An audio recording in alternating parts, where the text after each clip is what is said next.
বান্ধবীর বিয়েতে কি কি খেলাম চলো দেখে নিই। প্রথমে দিয়েছে স্যালাড আর একটা বেগুনি, আমরা সব বন্ধুরা মিলেই খেতে বসেছি। তারপরে চলে এসছে এখানে ফ্রাইড রাইস, আর ফ্রাইড রাইস একটু কালার দিয়েছে দেখলাম, যেটা সচরাচর হয় না, বাট টেস্টটা খুব ভালো ছিল। চলে এসছে চিলি চিকেন। তো তারপরে চলে এলো সাদা ভাত আর ঝুরি আলু ভাজা আর ভেজ ডাল। তো আমি যতই যাই খাই না কেন ডালটা আমার চাই, আর ডাল আমার খেতে খুবই ভালো লাগে।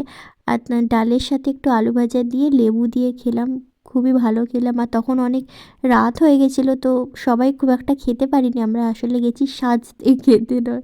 যাই হোক, সাজাটাই আমাদের মেন, আনন্দ করাটাই ইম্পর্ট্যান্ট ছিল। তারপরে ফুলকপি চিংড়ি মাছের তরকারি চলে এসছে, আর তারপরে সর্ষে কাতলা চলে এলো। আর এই কাতলা মাছটা ভীষণই ফ্রেশ ছিল আর খেতেও খুব ভালো ছিল, যদি আমি পুরোটা কমপ্লিট করতে পারিনি। তারপরে চিকেন চলে এসছে, আর চাটনি পাঁপড় দিয়ে খাওয়াটা আমি শেষ করেছি। দই মিষ্টি ছিল কিন্তু আমি খাইনি।